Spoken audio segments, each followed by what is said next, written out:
Welcome to something really special. Roll Top Realms presents our first mid-season season.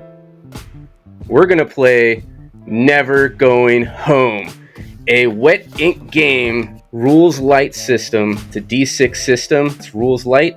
It's called the +1 system. I really love the setting and the mechanics. It's really easy to play. It's heavy on role play, which I think is great. There's no maps I have to mess with. I've been running Curse of the Crimson Throne for years now. You might recognize me. I'm Greg, the DM for Curse of the Crimson Throne, and also a player on our other shows, City of Mist. But I'm here with something new today that I've been wanting to play since I picked up the book at Gen Con maybe like a year or two ago, and I finally convinced some friends to play with me, and we have new players to the channel, new players to the realm. Here they are to introduce themselves. Let's see. Cody, why don't you go first? Yep. Like you said, my name's Cody. I haven't played a D&D style game in a long time. Hopefully here for a lot more. All right. Sounds good. Who wants to go next? Charles, you're next on my. You're the next person I see. Gotcha, no problem. What up, everybody? My name is Charles. Like I said, first time player of any type of tabletop game role playing, so I'm extremely excited to get into this. Yeah, I mean, let's go. I'm ready. What are you guys? We completely skipped. I thought we were going to talk about what are you guys' favorite movie genres? Cody, go back to you. What's your favorite movie genre? Bring it up. Bring it up. So we're doing scary movies. I like the old, like black and white 50s, crappy looking costume with the werewolf man, crappy costume, or Nosferatu, where they pop up out of nowhere. It's not scary at all. It's more corny, but it's still funny. It's just reliving the classics. I prefer those over new time scary movies. I think the jump scares is what they have now, and that's all they got going for them. That shit scares me. I can't stand new horror movies. They're too scary. And I'm a wuss. Yeah, I'm a super wuss. And when you said Nosferatu, I was thinking of what the fuck is his name? He played Green Goblin in one of the old Tobey Maguire Spider-Mans. William Dafoe. Yeah. William Dafoe. When he played Nosferatu with what's his name? John Malkovich. Oh, okay. And it was a comedy. It was kind of a spoof on the horror movies back then. It's really good. You gotta see it. Yeah, he actually approached John Malkovich for that role. He said, "Are you in or are you out?" And it was just destiny. Oh shit, that is awesome. I love that story. And speaking of who the hell is talking right now, because we can't see his picture, John, introduce yourself.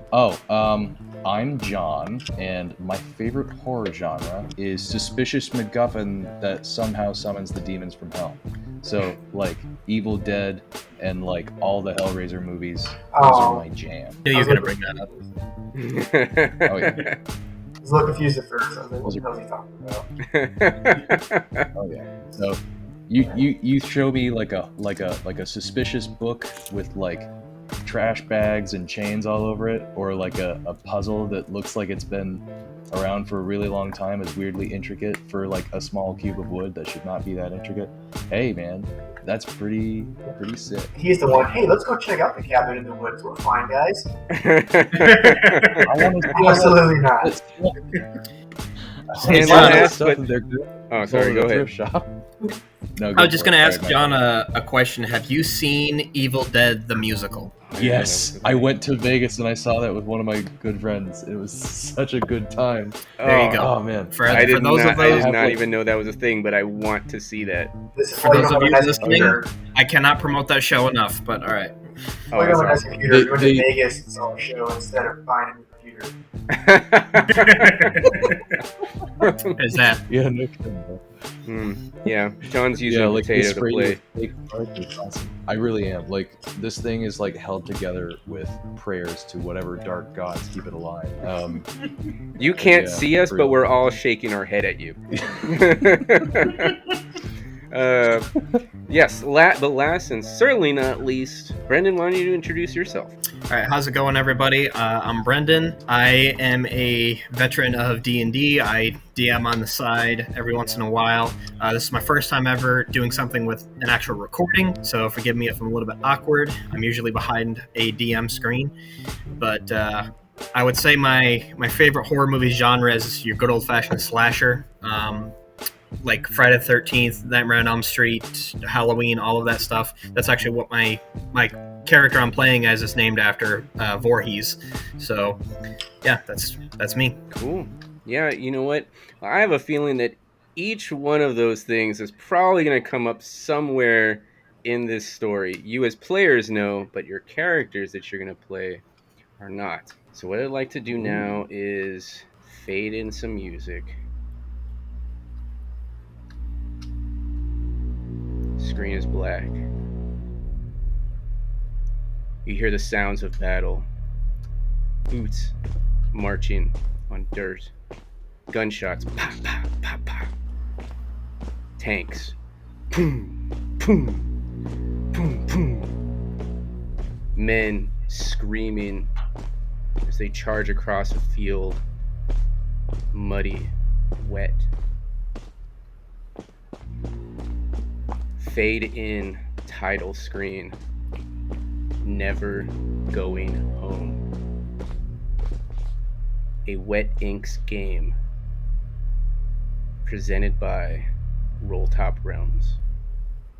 Fall 1918, France.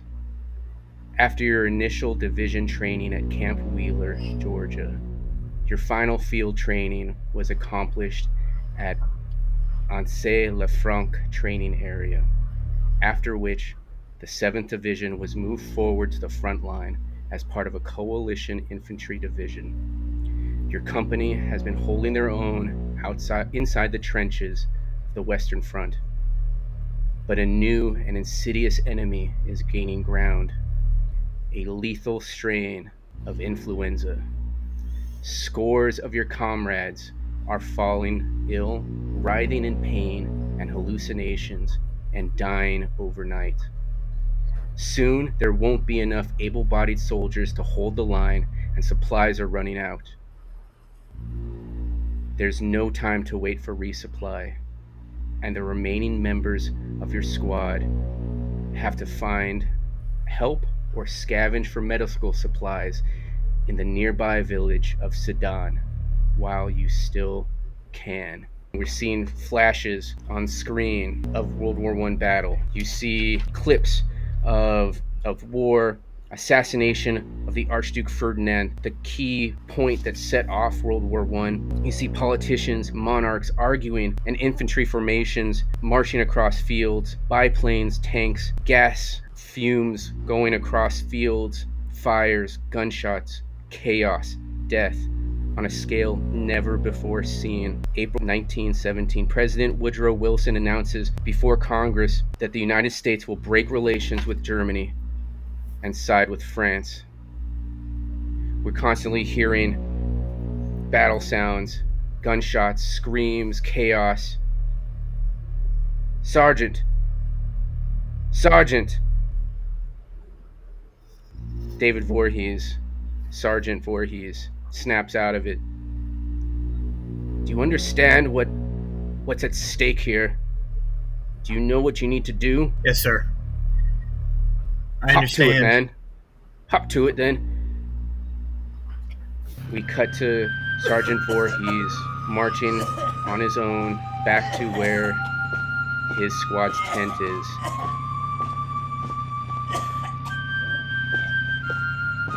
You hear coughing, marching, sounds of British men, soldiers in the camp, heaving, coughing, writing letters home. Maybe they'll get there, maybe they'll see tomorrow, who knows. You make it back to your tent. On the way there, why don't you tell us a little bit about Sergeant Voorhees?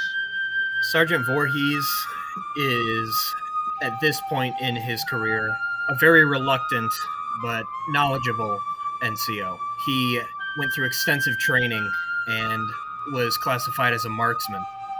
He was step promoted when he was the only one able to locate and take out an enemy sniper that was keeping the entire line from advancing. His first and only concern in this moment is to take care of his troops as best he can, knowing the weight and responsibility that's on his shoulders. So we cut to Sergeant Voorhees. He pulls the tent flap back and he enters. He sees the remaining members of his squadron there. I'm sorry, not squadron, squad there. And now, before we continue, we're going to do a part of the game called the Journey. Each one of you has 3 cards I've dealt out to you. You should be able to look at only yours, and I only want you to look at yours. No discussing. This is kind of like a pregame where there is there's certain requirements that don't need to be met, but if you meet these requirements, you can possibly gain something. If you do not meet the requirements, maybe something else might happen.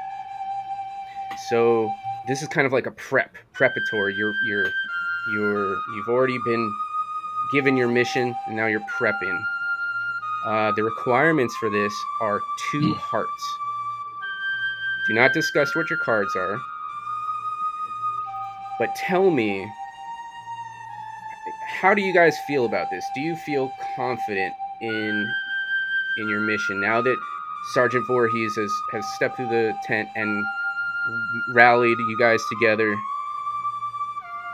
And looking at your cards, what do you think? What does Alexander think? Alexander, he gives it a. He's indifferent. He thinks it can go either way at this point. He wants to have faith in his teammates and his squad, but he's still new to the battlefield. He just left training. He got sent straight over, so he's still acclimating to his environment, and he's not sure what's going to happen. Okay. How old is Alexander or Private Vex? He went in at 18 after he was either being homeless because he got kicked out of his house or go in the military. Left at 18, turned 19 after basic training, got sent straight over. Okay, so he's very young, and He's he's green. he is super green, so he's probably scared. Okay. How about Private Cross? How is Private Cross feeling about things? Well, Cross, he's actually quite doubtful about the whole thing. He's seeing where the direction things are going, how the man is doing, because he's and he don't feel good about it. But like I said, he's helpful. He don't want to let his man down, so he's pushing through it, but he doesn't feel good about it. Okay. What about Sergeant Voorhees? How does he feel about this? Sergeant Voorhees is feeling fairly competent in his abilities and the abilities of his squad. He knows that they've been through some tough scrapes before, and when things were looking pretty bad, they managed to find a way out of it, and at least make it through the night in one piece. And he doesn't see why this mission should be any different. Okay. So how old is Sergeant Voorhees? He is 25. 25. Okay. So he might have been there for a little bit, maybe seen some skirmishes, maybe seen some action. He survived, saw his friends fall on the battlefield, but he survived and he feels confident. Okay. What about Corporal? What's your name? McDowell. So McDowell is 22 years old. He is naively confident. Somehow, throughout his career up to this point, he has fumbled his way into being a corporal. And this has only served to embolden him to an absurd degree. The fact that he is still alive, it only serves to bolster his naivete. Okay. But he still has like this faith in humanity that kind of pushes him forward. And so because of this and because of his headstrong feelings, it's like he's willing to keep going no matter what, despite any absurd order given to him, because he thinks that nothing can stop him or his troop. Okay. Naive confidence. the young corporal. Sounds good. Okay, so now we're going to get into the mechanic portion of this. I want you each to look at your 3 cards. You each have to put a minimum of 1 card onto the board where it says journey. If you can see it, or at least put it onto the board. You can do that by you click on the card icon, and you can see what your cards are, and then you choose at least 1. You can put more, but before you put more, understand that when I deal them back out to you, you're each only going to get 1 back. And if there's any leftover cards, the narrator, who's me, gets those cards. Okay, so let's start with Private Vex. I will. Don't when you do, don't tell us the card, but if you can see that the suits each symbolize something, Mhm. and if you need me to read it to you, I can. But so each suit symbolizes something. So you should have 3 cards. Now, looking at your cards, you're gonna each play at least 1 card into the journey section, or just if you can't see the board, that's fine. Just put a card onto the board, and without telling us what the suit is and what the number is, just don't tell us anything about the card. But knowing that each suit symbolizes something, and if you need me to tell you what they symbolize first before we get started, let me know now. Okay. I'm good to go. I'm good to go. I Yep, I'm good. think I need. You need me to I read it need to you you? to I tell me can what read it to these you. mean. Just let me know. So yeah, Okay. I guess this is just gonna go straight to you. Hold on. Okay. So you want me to put this one on there? Now, Yeah. I'm not going to look at it. I have to look at it. Okay, but it's going to go on the board face down. Now, you Okay. knew what card suit it was, right? Yes. Okay. Based on the suit, um, tell me something that suit, in regards to like role play it. What is that suit? How does that relate to what uh, Corporal uh, McDowell is thinking, going through at this moment after getting the orders to, that they need to go collect medicine or help in this nearby village. And this is subjective, like, This or is there is like a specific? Yeah, this is just to your character. Yep. Okay. Awesome. I was worried for a second. All right. Yeah. So I just say this now out loud, or do Yeah, I well, just I kind of mean, like we can't this read to your mind, myself? buddy. Yeah, talk, bud. You gotta say it. Okay. Okay. All right. So this card to me means that it's probably bad luck, probably in for a tough day, but it's very, very important to try and keep hope alive. Okay, it's good. All right, who's gonna go next? I'll So go I next. again, can. okay. Now, Oh, if you have the ability, drag it onto the board. You should. I thought I gave everybody permission to do that. Yep. Okay. Perfect. Now, same thing. What is, according to the suit that you put down? What does that mean to Private Vex? And That was in regards to this mission, like, that that was was me. Voorhees. I'm Voorhees sorry. laid that one down. Sorry, Who? Voorhees laid that one down. I'm sorry. Who put the card down? I I thought. did. I did. Oh, okay.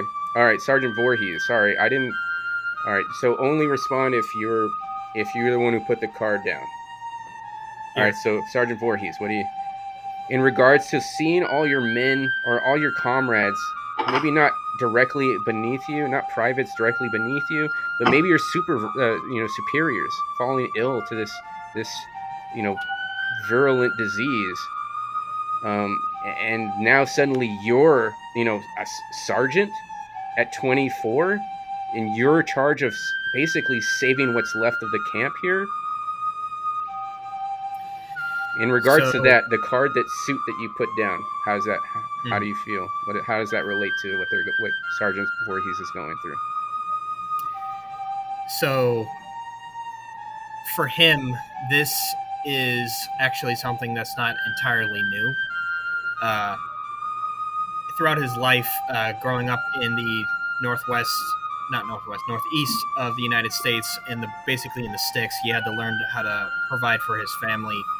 Uh, all of his brothers and sisters and his parents and stuff like that. And being in charge of this mission, he just feels the weight of the entire camp on his shoulders. But he knows all that he can possibly know. He can't be more prepared for this situation. He's been in this post for an extensive amount of time. He knows generally where this town is. He knows all of the dangers of no man's land and what the enemy, to his knowledge at the moment, he knows what the enemy has in store for him. And he also knows what him and his men are being equipped with to be able to go and do and carry out this task. So he's feeling. Of course, he doesn't want to go. No one wants to go on a mission like this, but he knows that if of all the people to go, it should probably be him. Okay. Sounds good. Now, remember the requirement for this journey is 2 hearts. So hearts need to be played if you want to successfully complete the requirements for this portion of the journey. So who's going to go next? I'll go next. Okay, Private Cross. Let's see if we can get it up there. I got it. Okay, got it. Okay.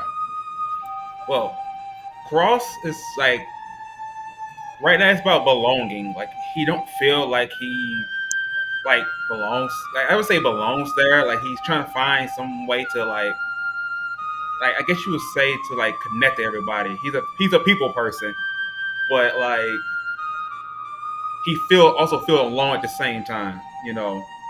So at this moment, he's just wondering like, should I be here? Should I be doing what I'm doing? Am I doing the right things? So he's very into his mind right now. Gotcha. How old is Private Cross again? He's 36. Oh shit, he's an old man. Yes. Oh wow. Okay. Consider everybody else. Yes, he's a lot older. Wow. Okay. But he's new to the military. Yes. Okay, yes, so new. he is super green but old. He's probably still seen a lot of shit. Yes. Maybe he's not entirely, ready for what's to come. But okay, yeah, I totally understand. Like he's surrounded by young people. You're older than your superior. Yes, that's where their belonging is coming from. Like he said, everybody's a lot younger than him, so he don't understand. Like he don't feel connected to them. Like so that's kind of like his problem. Like he don't have that same connection. So yeah. Okay, that's good. Cool. All right, that leaves Private Vex. Now remember, you needed 2 hearts. There So you go. And you don't know what other people put up there. Perfect. That's all I need. Okay. Now, when it comes to what Vex is feeling, I say he came from a bad place for his family. He's very introverted to himself. It takes a lot for him to try to open up and connect to people because he's been beat down pretty much his whole life. Father kicked him out, and this is the only way he knew how to survive. So he's got to try to learn how to open up to his new squad mates and hopefully go back home. Yeah. Maybe you guys have been picked from remnants of other squads in the 7th Division. So maybe you did some training. Maybe you saw each other in passing, but didn't work super closely. This is just what's remaining of the platoon. Is this squad that's left that just kind of threw together to go out to this village to collect supplies. So that could make total sense. Now, you had to play a minimum of 1 card. If you want, you can play an additional card. But remember, if there's any cards, when I return cards to you, you're not going to get the same one you put down. No, whoever did that, no, don't do that. I'm sorry, I misunderstood how to. Stop touching cards. You don't touch cards. You touch the cards that above your name. Above Take your name. Your hand off your keyboard. Okay. Yes. Okay. Yep. Okay. He's about to get demoted. God, I'm so sorry. Okay, it's different. This is much different than rolling a d20 for everything. So this I is really gonna oughta, take some yeah. fumbling. share my I'm new to experience. GMing this game, or being a narrator for this game too. So we're gonna fumble through it, but we're You're gonna learn doing an together. amazing job, by the way. Yeah. So Oh my god. does anybody want to put a second card down? Okay. I'm gonna let it ride. Yep, let it ride. Yeah, let it ride. Let it ride. Okay. I'm going to take these cards into my hand. Okay. Now I am going to see if I can give these to you. Yep. Okay. So hopefully you do not get. You're going to accept the trade. Okay. So when I hover it over to you, you're going to accept the trade.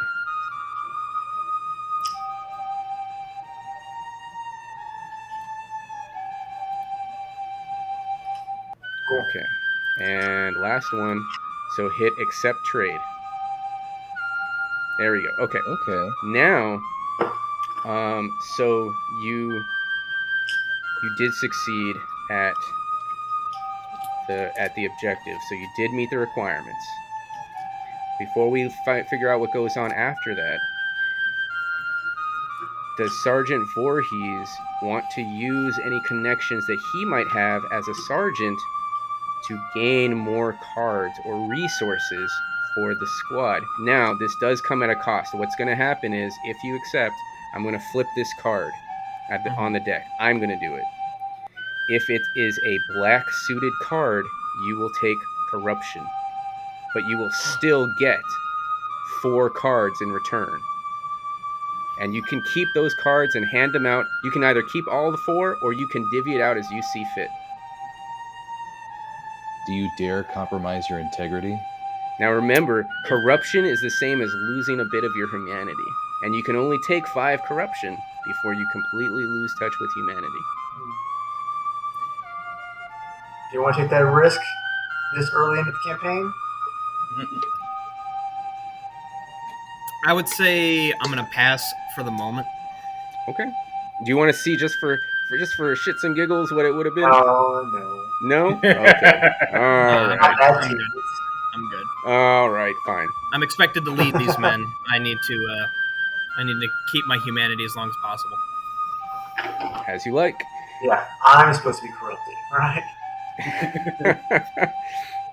So we cut to, so we're having a scene where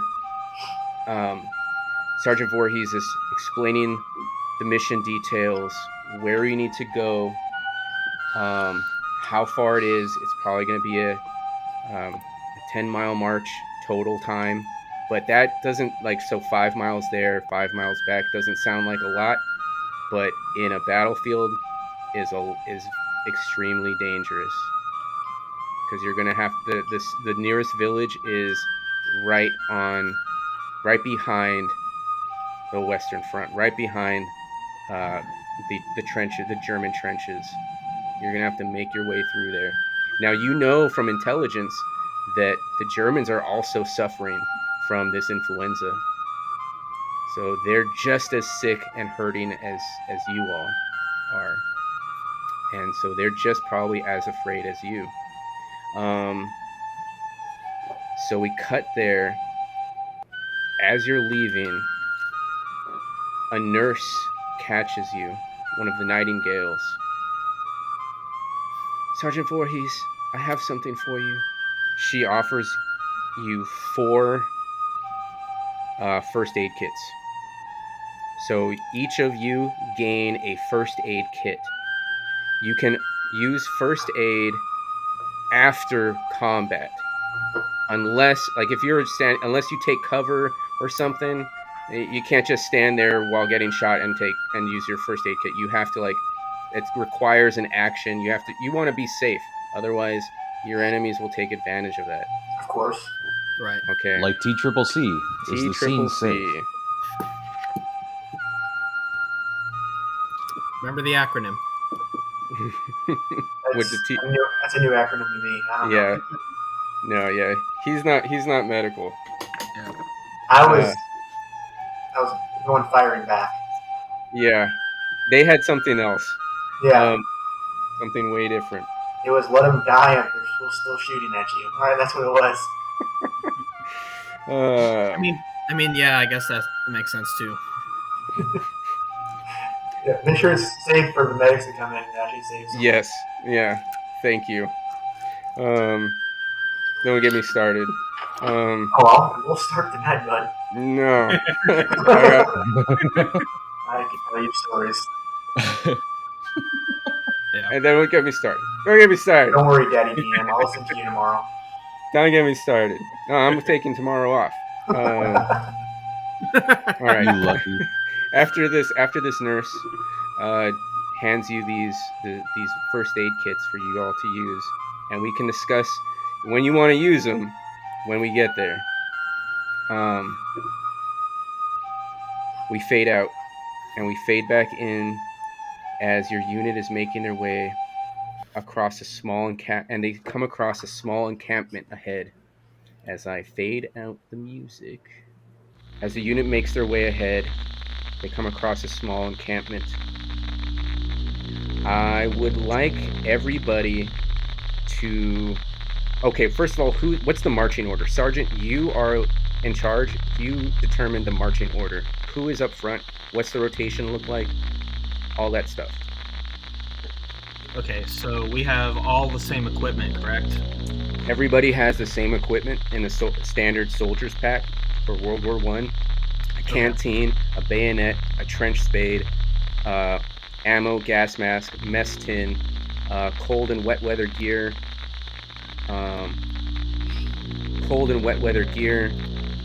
map, personal effects, whatever that means to your player. Your character. A helmet and a rifle. So I guess I'll be leading by example. It will be me in front, followed by the corporal, with the two privates trailing behind, watching our six. Gotcha. Okay. I would like the entire group to make a stealth or investigation. Sergeant Voorhees, you get to determine which that's going to be. Do you want that to be a group investigation or group stealth? Stealth. Okay. So I was going to say, of you... I have an investigation skill. I'm sorry, what was that? Oh, I was going to say, Sergeant, I have an investigation skill, so could come into play there. No, we could just do stealth. We're going to do stealth. I want to try to hide or at least take cover from anything and everything. Okay. Yep. So the way we're going to do this is, so you're going to look on your character sheet or whatever notepad you're using. You're going to find stealth. If you have a tick mark on the box for stealth, like, so is that a trained skill? Yes or no? Yes. And Private Cross?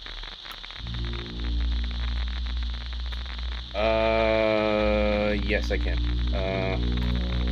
Okay, so Private Vex.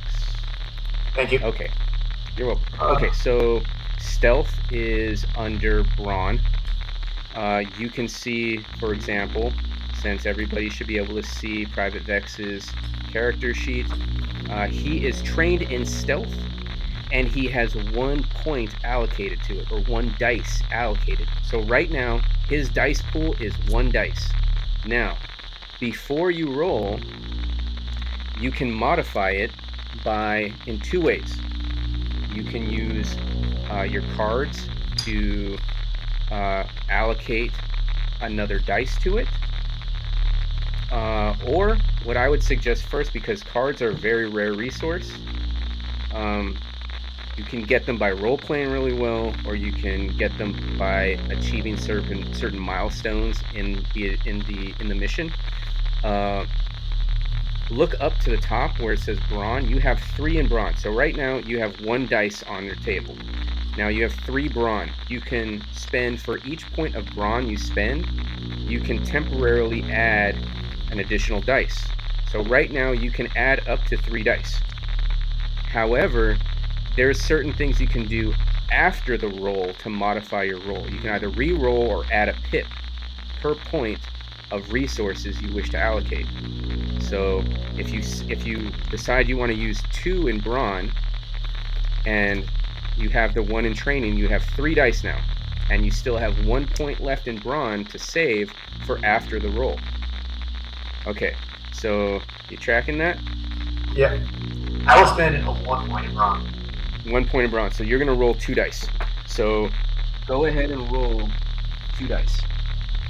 And Doesn't matter. if you Should I just roll my d6 twice? no, do you only have 1 dice? I've got a lot of dice. Just Okay, then roll 2 dice, 2 d6s. Okay, was everybody else tracking that too? So like, so if you have, say, I'm not sure what let's see, I can pull up Isaiah Cross's. So he has 4 in brawn, but he is not. Oh, I'm sorry. Go ahead. Roll it. I rolled them. You want me to see what they are?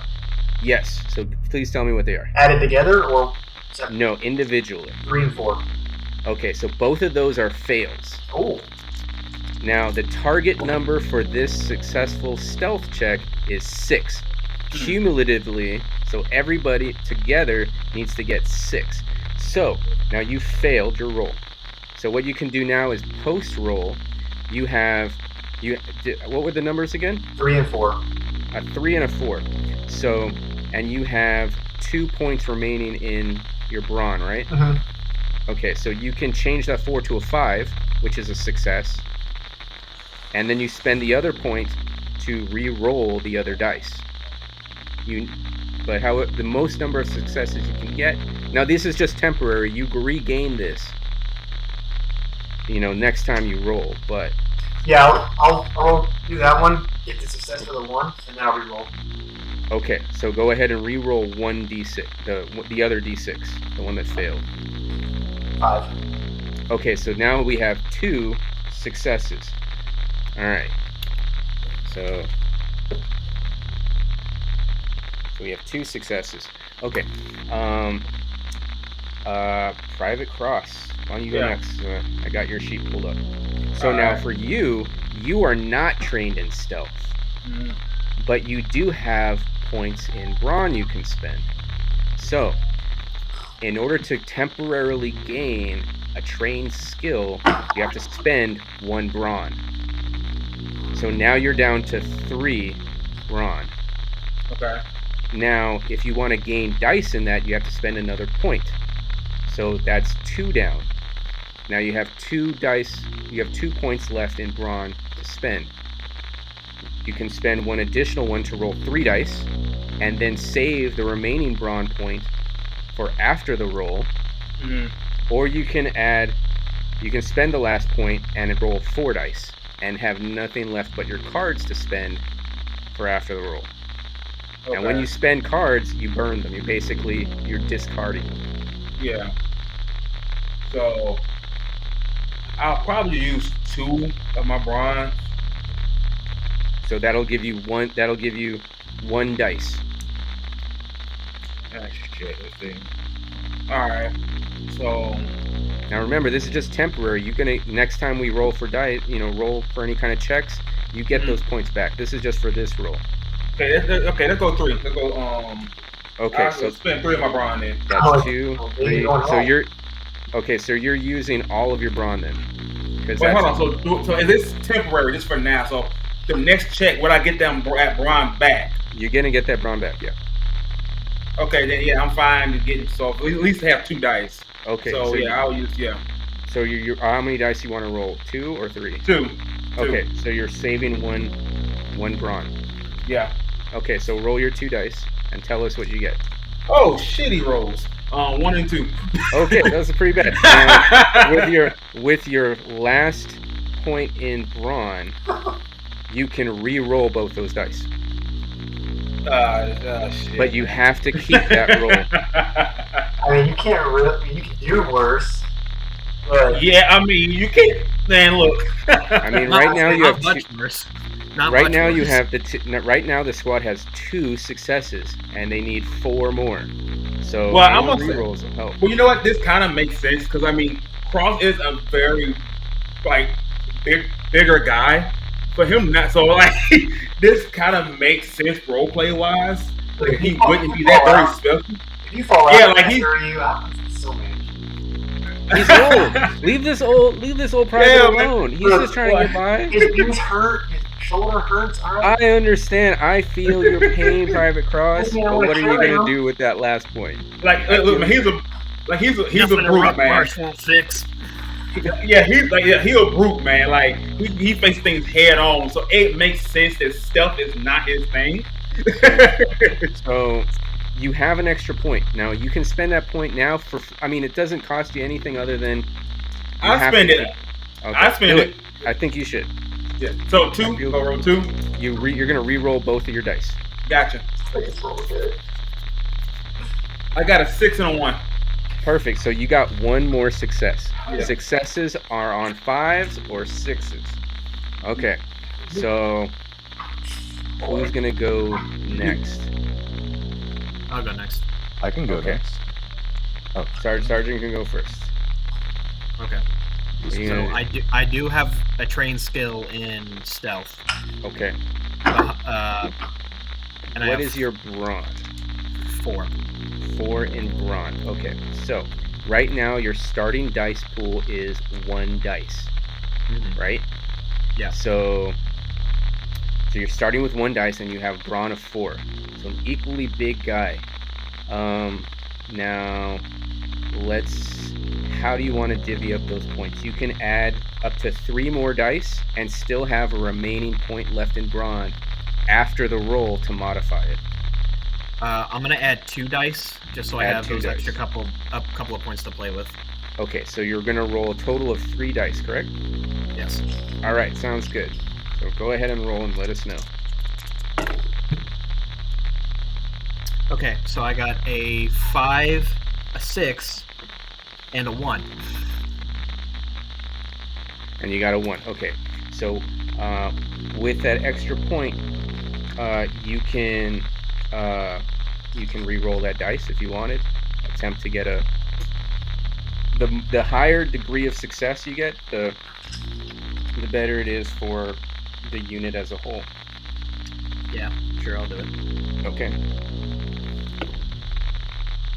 That's a 4.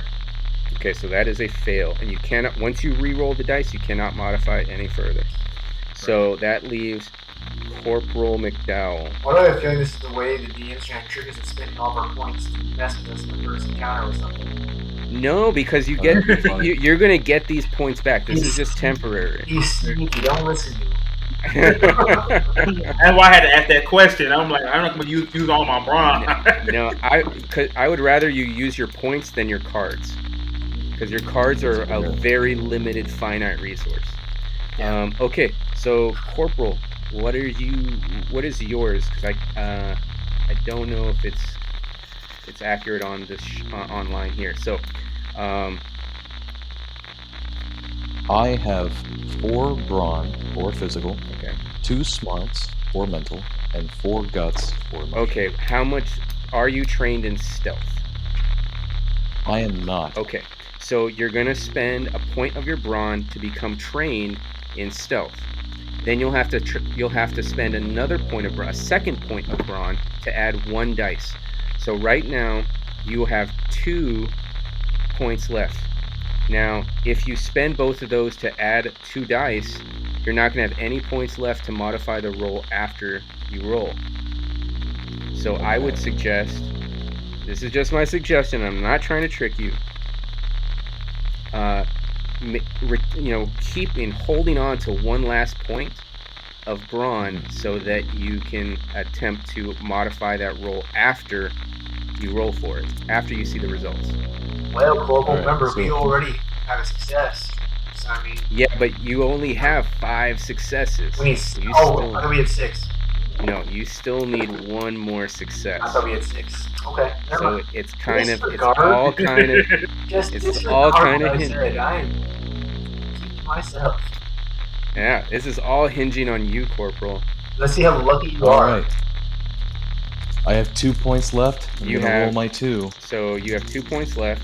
You can add, let's see, it's 1, 2, 3. No. So if you're rolling 2 dice, you have 1 Yes, point sir. left.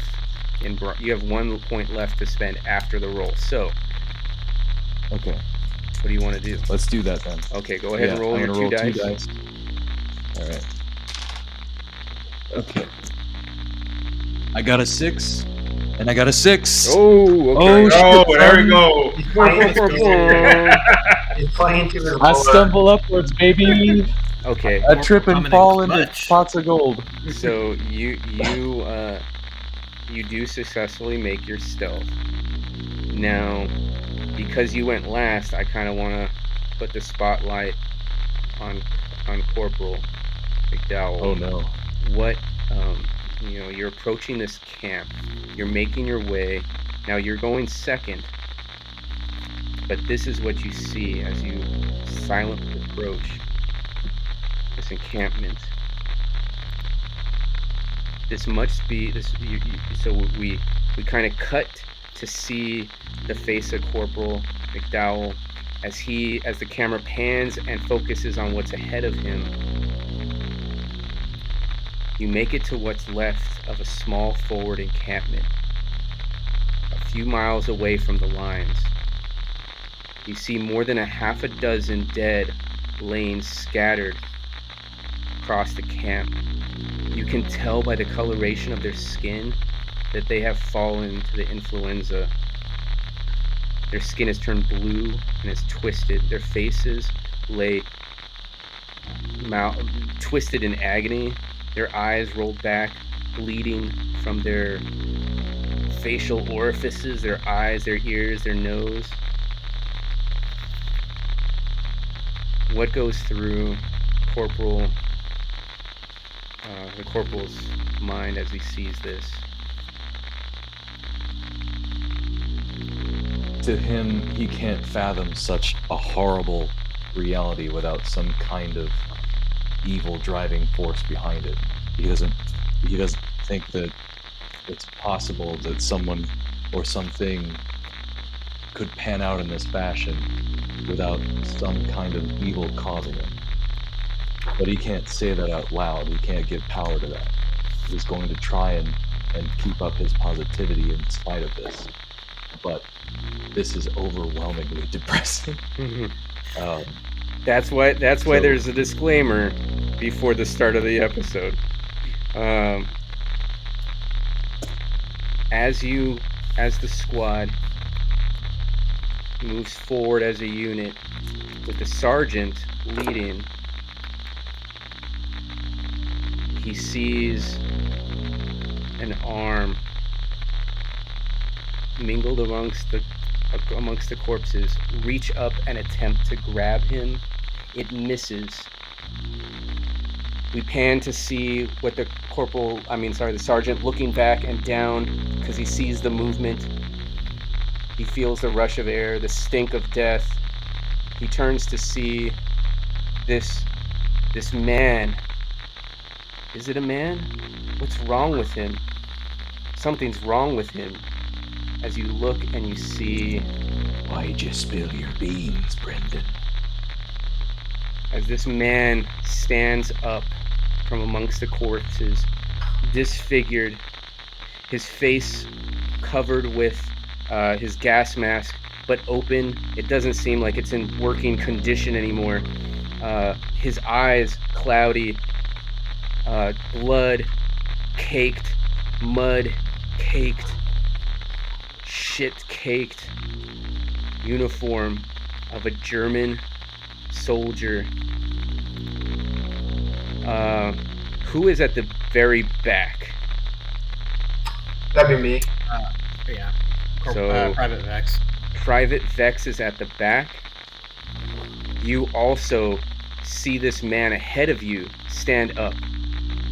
You also catch from your peripheral vision a second one of these, another human, stand up, German uniform, out of the dead bodies. We roll for initiative. So now, for initiative, we're not rolling dice. That's just a That's just force of habit. We're going to establish I was about to roll. initiative. I was about to roll. We're going to establish initiative as you guys fight against this disfigured human. So the way initiative works is you all are going to choose a card from your hand and lay it out onto the table. I guess, John, you can just pass me your card and I'll put it on the table for you. But everybody else, go ahead and put your card on the table and make a mental note of what card you put on the table. What does this card signify? This is your initiative. The higher the number, the better the initiative. So Aces high. Ace top, just like regular rules for gambling. Yep, ace high, jokers are wild. Oh, great, but I can't. You don't know what they're playing. I don't want to miss someone's bid. Oh. Okay, so I'm gonna flip this card. Okay, so I'll accept that trade. So we open the card down? Yes, go ahead and put a card down. Accept trade. You have to accept trade, John. Okay, there we go. Okay.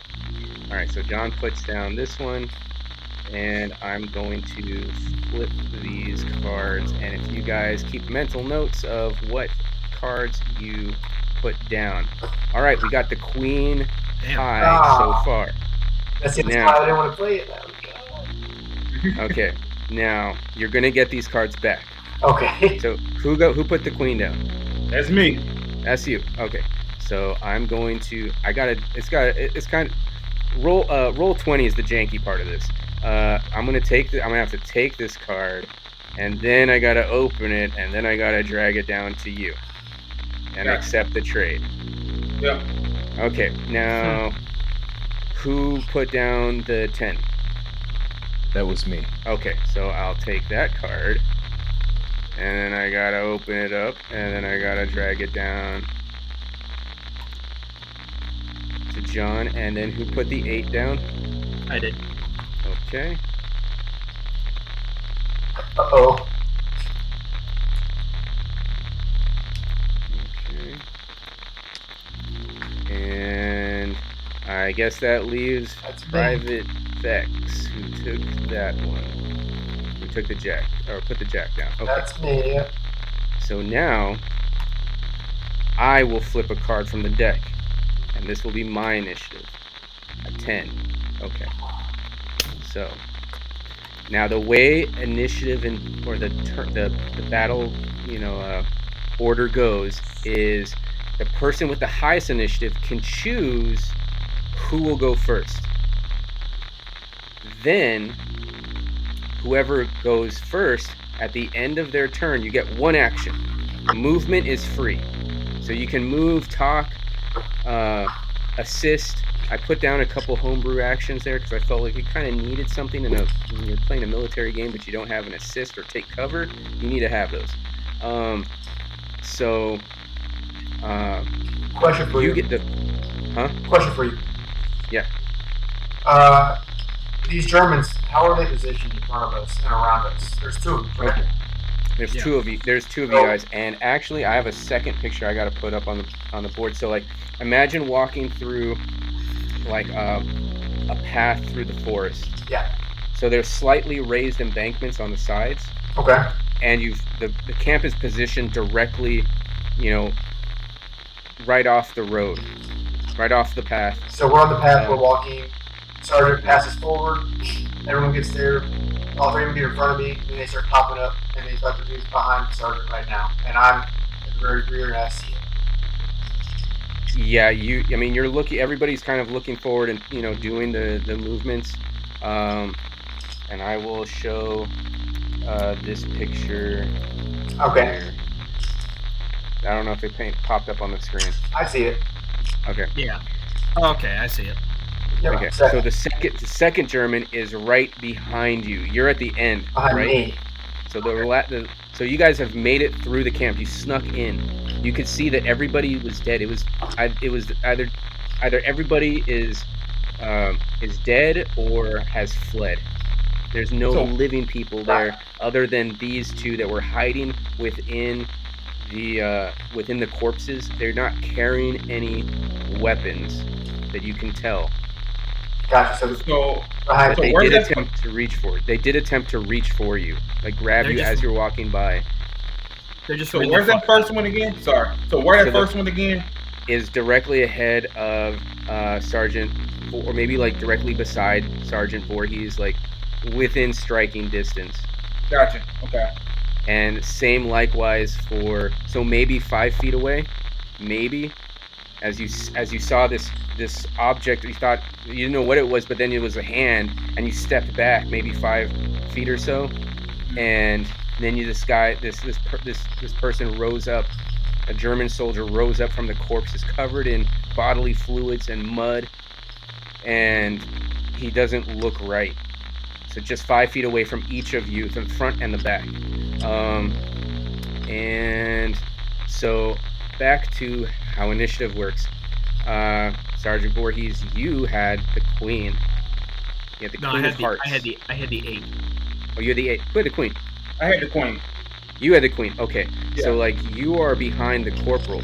That was the marching order. Okay, so you see it first. It's your choice of who's going to go first. And then after that person goes, they get to choose who's going to go next. Mm-hmm. so you're relying on your teammates. Yes, you are relying on your teammates. All right. Okay. All right, Cross.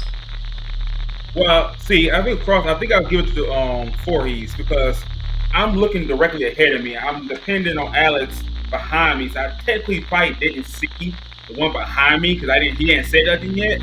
So my first sight is that guy in front of me, so I'm gonna give it to Voorhees first. Then Can we discuss or no? You can discuss. Try to keep it brief, but we can sure, discuss. Yeah, we can discuss. Yeah. So I thought the process is if he's right next to Voorhees, and then if William is over there right behind him, William has the best chance to save Voorhees from being attacked. Okay. That's You know what? That true. makes sense. And Yeah, I that do makes have sense. Yeah. Yeah. I do have a melee skill as well. So, Okay. Okay. so that's Let's get kind into of it. how I would do it. Because like if he's side by side, maybe even slightly behind him, he's got to turn where Okay. William. Oh, I thought he was directly in front of him. So if he's next to him, it makes more sense for William to get to him. I thought he was directly in front of Voorhees. Okay. Cool. Okay.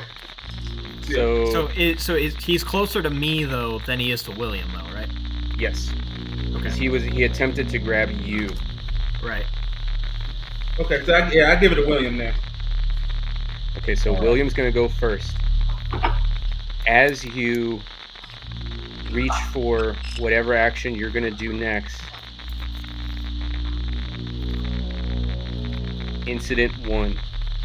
It stalked into camp when the day was damp and chilly and cold.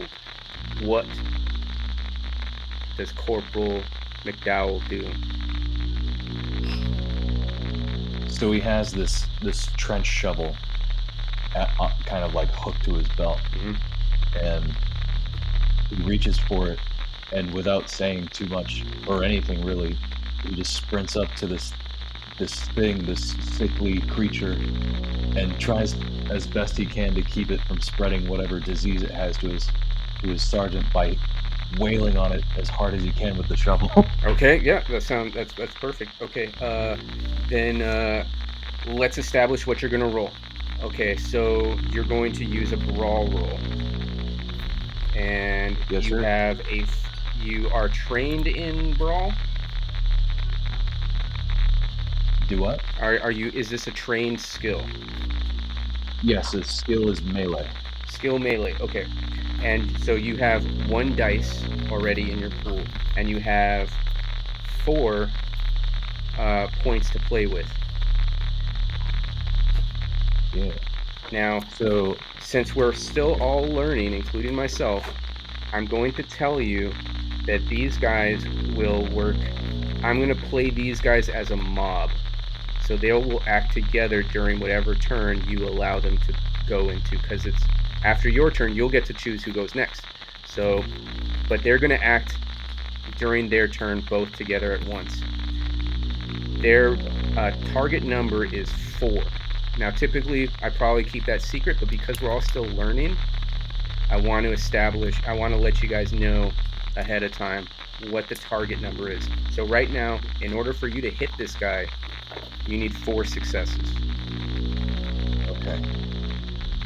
So I'm going to spend 2 of my brawn points Okay. for extra dice. Okay. So does that mean I have 3 dice total? You should have 3 dice total and Okay. 2 points remaining. Awesome. So yeah, I'm gonna roll my 3 dice. Okay. I have a 4, a 2, and a 1. So no successes. You have 2 points to play with. You can change the 4. You can spend a point and change the 4 to a 5. That's 1 success.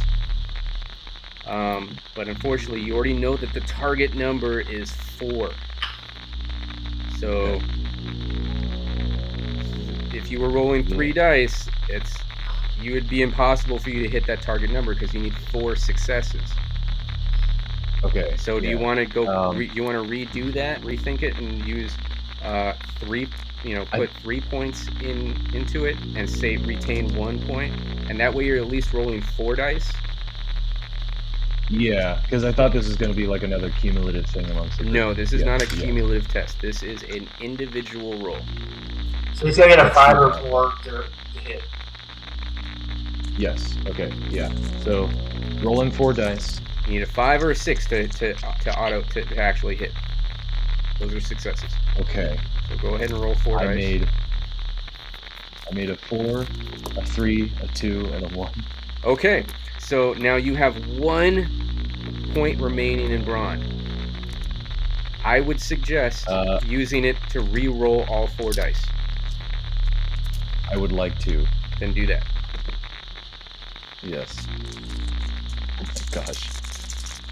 Boxcars, baby. Okay, I have a 6, and then I have a 4, a 2, and a 1. Then you miss. Who is going to go next? I'm going to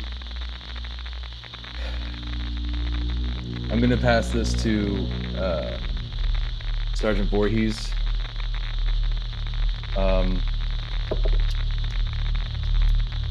Or I would like to, but do you guys think it might be better to pass this off to Vex? At least give him a chance to like fight back, or like, because this is coming up his end too.